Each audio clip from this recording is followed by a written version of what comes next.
Hi, this is Amelia Pack-Harvey here, giving you a preview of Lowell's first Midsummer Food and Wine Festival. 127 Global founder Tobias Marks, who's organizing the whole thing, says it's obviously about food and wine, but to him it's also about a lot more. Here he explains the concept behind the festival.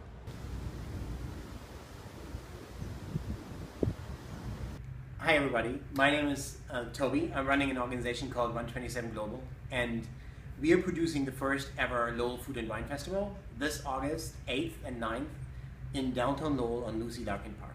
Our theme this year is Midsummer Dreams, and not only is it based on like Shakespeare's 450th birthday this year, it's also based on the dreams that we all have for Lowell, that our community organizations have for Lowell, and that the city has for Lowell. And so we said, let's create this food and wine festival as not only a celebration of the great culinary scene that we have in Lowell, but also as a celebration and an honoring of all the community organizations that we have that make this city such a great place to live for families like mine. So it would be great if you guys all come out August 8th and 9th. It's a Friday and a Saturday. Friday night it starts at 5 p.m. and it's all themed about food trucks, street food. We have a craft beer tasting, we have a lot of nonprofits participating, and we have a variety entertaining show with a lot of different entertainers that like perform for 5 to 10 minutes. We have over 12, I think right now we have 14 craft brewers that are participating at the craft beer tent. And that includes, of course, our Lowell very own Navigation Brewing Company and Ducan, which is just awesome because their beers are just great. We have about 8 to 10 food trucks that will be there where you can go and purchase your food. Saturday, it's from the festival is from 1 p.m. to 7 p.m. and it is the preview event actually to the Restaurant Showcase Week that's done by our presenting partner, the Merrimack Valley Visitors and Convention Bureau. And so we have right now, and we're still taking them in, but right now we have about 11, 12 local restaurants that are participating that will sell their signature dishes for between $2 to $5. We have a wine tasting that's done in conjunction with two better wine cellars that has an incredible selection of wineries coming, and that we have kids activities, we have street entertainment with buskers and entertainers that are coming in, and we have of course a nonprofit showcase with now has over 14 of our finest local nonprofit organizations participating.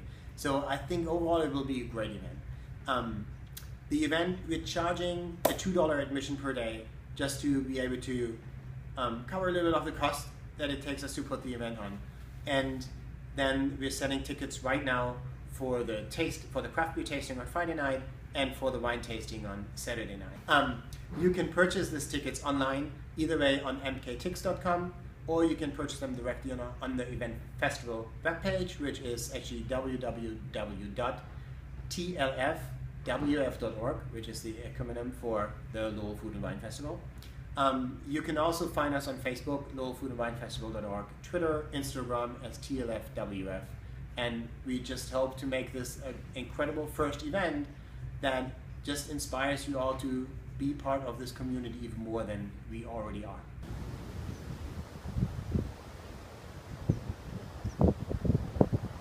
The festival will feature craft wine and beer tastings, including beer from local breweries like Navigation Brewing.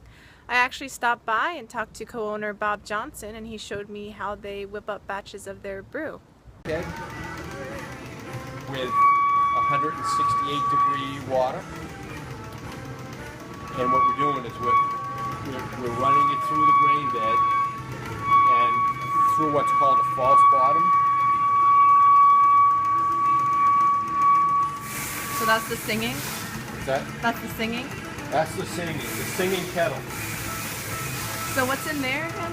Well, what we're doing is we're creating work, okay? So we're running 168 degree water through the grain bed. The grain bed sits on what is called a false bottom within the mash tun, and we're slowly draining the wort off the mash tun into what is called a grant. This is set up as a grant. So we're pumping from the grant, pumping the wort from the grant into the boil kettle. And it's probably about halfway fill right now. got both burners on. What we'll do is once this process is finished, we'll bring the wort up to a boil. We'll add hops. We'll add lactose. And eventually, after 90 minutes, we'll let that beer settle out, let the hot material settle out.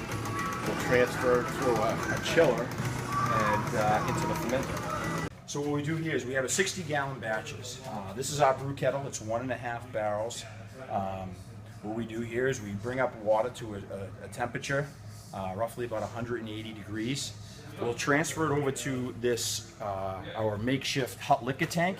It's simply one of our wine fermenters that we just kind of sealed over. So we'll transfer the hot water to here, and then from there we'll take the hot water and we pump it into here and mix it with the grain. This is our mash tun. Again, it's a 1.5 barrel mash tun. And it's just a false bottom, there, so that allows the water to seep through the grain and help with the sugars. And what'll happen there is then we'll let that sit for a while. That's a long process. It takes anywhere from 2 to 3 hours to do that. And then what we'll do is the wort, the liquid that comes out of here is called wort. That's the sugary grainy water. And that'll come out of here. We'll pump that into here. We'll bring that back up to a boiling temperature, usually 60 to 90 minutes, depending on the batch. Adding hops and various ingredients, depending on the batch, at certain times. And then from there, we send it over to here. We'll chill it down really cold. It comes out of there boiling. And we'll put it into here, into these fermenters that we're using right now. And it'll sit in there for 2 weeks. So it'll sit in one of these tanks for a week. We'll transfer it into another tank in another week. So then week 2, and then so 2 weeks it'll sit in there. Then after that, we take it out. We use our bottling machine, which is right over here. So we'll pump the beer from the fermenting tank into here, and then we'll use this to bottle. As we bottle, we'll then store the boxes, as you can see, all over the place.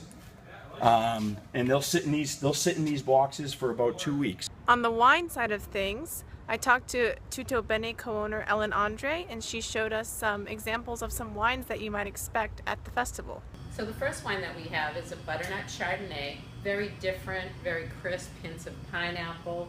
The next is from Klein Winery. It's a Viognier. It's a French-style wine, but made in California. Bassa Rueda is a summer wine, very crisp, delicious with seafood, great by itself. Saint Supri is another wonderful California winery. It's a Sauvignon Blanc, also a great summer wine. Has sort of a grassy note to it, herbaceous, very delicious. A French Petit Chablis, also very nice for the summertime, great with seafood as well. Dalliance is a red blend from Lake County, California, one of our favorite red blends, nice and full, robust. Hedges CMS is a Cab Merlot Syrah blend from the Columbia Valley in Washington State, also a nice full-bodied red. Nero d'Avola is one of our favorite house wines from Cusimano in Sicily. And then Evodia Ganascia is a great Spanish red, good with pizza, pasta, Spanish tapas, great with everything. And these are examples of what might be at the food festival? Yes, these are examples of wines that might be at the tasting. Friday is going to be all about food trucks, featuring food from Spice Venture, which appears to be Lowell's first mobile food truck. It features Asian Italian cuisine that's inspired by the heritage of the father-son team.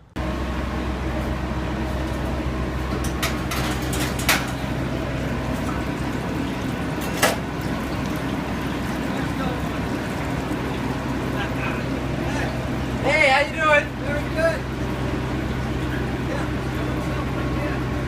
Oh my God. As long as I'm wanting to go for my stuff.